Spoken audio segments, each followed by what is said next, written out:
가수 이미자의 노래 중에 여자의 일생이라는 제목이 있죠. 저는 남자의 일생도 있다고 봅니다. 오늘은 고달픈 남자의 일생, 이 푸념을 한번 이야기해 보겠습니다. 혹시 부원병, 취사기, 임서기 이런 말을 들어보셨는지요?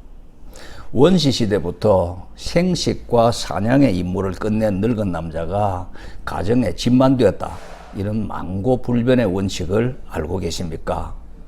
늙은 남자가 가정에서 발붙이고 붙어 살려면 사냥은 이제 못해 온다더라도 취사, 청소 뭐 이런 정도는 직접 할 수 있어야 되는 시대가 되었습니다. 밥하고 빨래하고 청소하고 분리수거하고 음식물 쓰레기도 버려야 한다는 것이지요. 가정이 평안하려면 남녀가 어느 정도 가사를 분담해야 하는 것은 맞는 말입니다.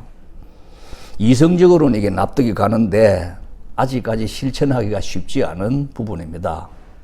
일본 사람들이 최근에 부원병이라는 희한한 병명을 지어냈다고 합니다. 정년퇴직한 남편 때문에 생기는 부인들의 우라병인데요. 은퇴한 남편이 그만 집에 눌러앉으면서 시시콜콜 살림에 참견을 하고 삼시세끼 꼬박꼬박 밥 차려달라고 하면 대개 부인들은 말다툼하다가 속병이 든답니다.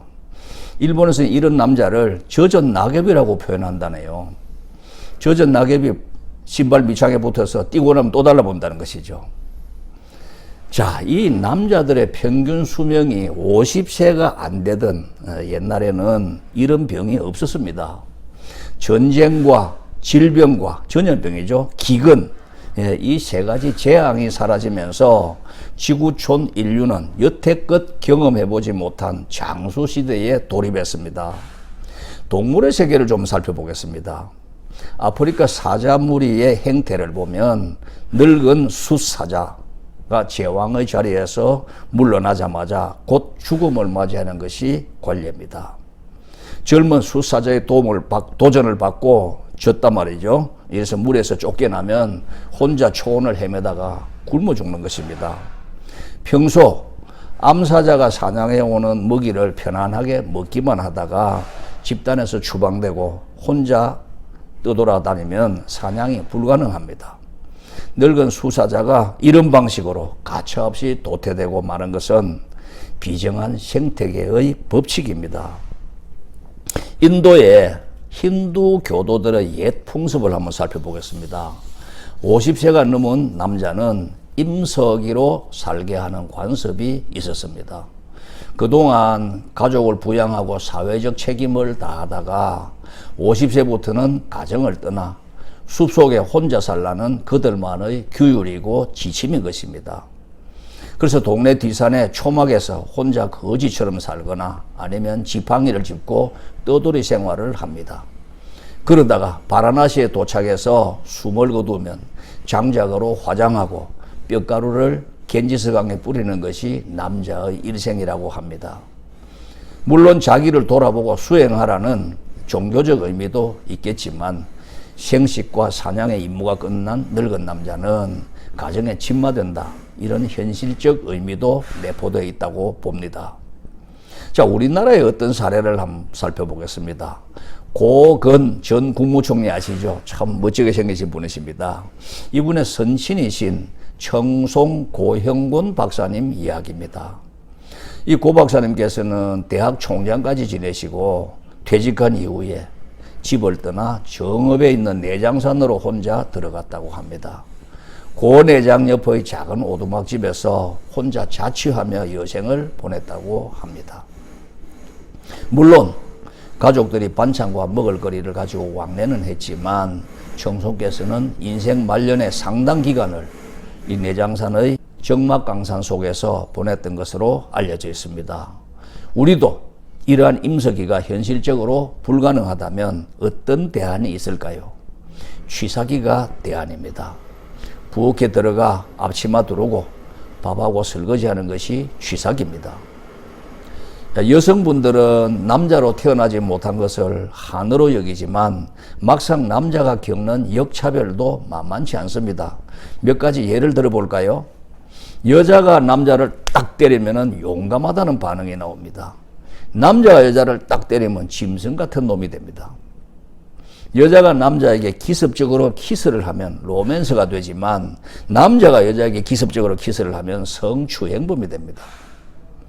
여자가 남자 화장실에 들어가면 실수로 인정받지만 남자가 여자 화장실에 들어가면 변태로 몰립니다. 여자가 일을 힘들어하면 여자한테 좀 봐주세요 이러지만 남자가 일을 힘들어하면 그 남자한테 힘 좀 써봐 이렇게 핀잔줍니다. 여자가 남자를 쳐다보면 유혹이 되지만 남자가 여자를 쳐다보면 성추행범이 됩니다. 음식 먹고 여자가 더치페이 하자고 말하면 바람직한 여성상이 되지만 남자가 더치페이 하자고 하면 쪼잔한 놈이 됩니다. 여자가 남자에게 과도한 스킨십을 했다고 경찰에 신고하면 경찰이 남자가 뭐 그런 거 가지고 신고합니까? 이러지만 남자가 여자에게 과도한 스킨십을 신체 접촉을 했다고 경찰에 신고하면 바로 성추행범으로 철창행위 됩니다. 여자가 군대 가면 용감한 여성이 되지만 남자가 군대 가면 당연한 일이 됩니다.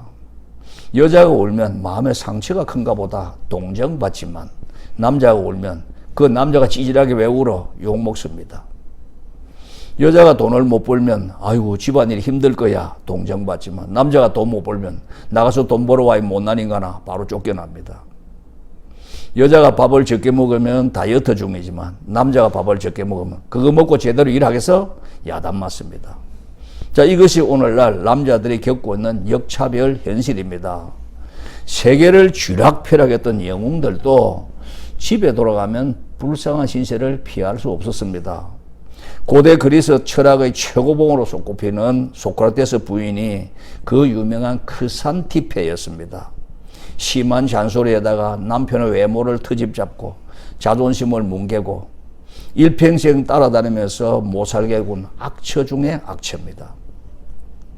나폴레옹 3세는 절세미인 유니게와 결혼했지만 마음씨가 무척 고약한 그녀 때문에 평생 가슴앓이하며 살았습니다.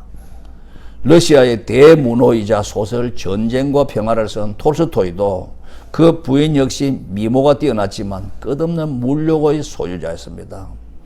톨스토이가 견디다 못해 아내가 보기 싫어 나이 82살에 집을 나와버렸습니다. 집 나온 지 11일 만에 어느 기차역에서 시신으로 발견됐는데 호주머니를 뒤져보니 내 시체가 아내를 만나지 않게 해달라 이런 메모가 들어있다고 합니다. 죽었어도 아내 보기가 싫은 것이었죠. 세계적으로 훌륭한 대통령 아브라함 링컨의 생애 또한 만만치 않았습니다. 영부인 메리 토드 링컨 여사는 모든 일에서 이 견해가 링컨과 정반대였습니다. 링컨의 귀가 못생겼네, 코가 삐뚤어졌네, 입술이 튀어나왔네, 손발이 크네 온갖 조롱하고 비웃었습니다. 남자들은요 주머니가 텅텅 비어 있어도 자존심만 살아있으면 절대로 기죽지 않습니다. 사실 남자의 상처 입은 마음을 어루만져 주는 것이 아내가 해주는 격려의 말 한마디입니다. 당신은 우리 집 가장이에요. 당신을 보면 날 늘 행복을 느껴요. 당신이 건전하게 우리 집을 이끌어줘서 정말 고마워요. 당신 너무 걱정하지 마세요. 자긍심을 잃지 마세요. 이런 말을 듣고 쌩쌩한 마음으로 살지 않을 남자가 어디 있겠습니까? 돈 한 푼 들이지 않고 남편의 길을 살아주는 여자의 지혜입니다. 남자의 길을 팍팍 세워주는 여자가 행복의 열매를 따먹을 자격이 있는 것입니다. 남자의 기가 살아나야 가족 모두가 행복하고 살림도 풍요로워집니다. 동지님께서는 아내와 어머니 중 누가 더 중요하다고 보십니까? 말할 수 없다고요. 왜요? 옆에서 듣고 있으니까요. 예, 중국의 알리바바를 창업한 마윈이 요 문제를 놓고 명쾌한 글을 남겼습니다. 한번 인용해 보겠습니다. 나는 어머니가 나를 낳기 때문에 어머니가 나한테 잘해주는 것은 당연한 일이다. 내 아내는 장모님이 낳았기 때문에 아내가 나한테 잘해주는 것은 당연한 일이 아니다. 어머니가 나를 낳을 때 고통은 아버지가 만든 것이기 때문에 아버지는 응당 어머니한테 잘해야 한다. 아내가 내 아이를 낳을 때 고통은 내가 만든 것이기 때문에 나도 응당 아내에게 잘해야 한다. 내가 아무리 잘못하더라도 내 어머니는 영원한 내 어머니지만 내가 잘못하면 내 아내는 남의 아내가 될 수도 있다. 어머니는 내 인생의 3분의 1을 책임졌지만 아내는 내 인생의 3분의 2를 책임진다. 아내가 내 인생 후반부를 보살펴 주니까 어머니는 아내에게 감사해야 하고 어머니의 인생 후반부도 아내가 보살펴 주니까 나 역시 아내에게 감사해야 한다. 아내가 혼인신고서 한 장 믿고 시집 와서 안 해본 고생을 하는 것은 모두 나 때문이다. 장모님은 아내를 고생 한번 안 시키고 나한테 시집 보냈다. 이런 내용입니다. 어떻습니까? 제대로 짚었나요? 자, 우리 모두 마윈 같은 마음으로 살아가시기를 소망합니다. 고맙습니다.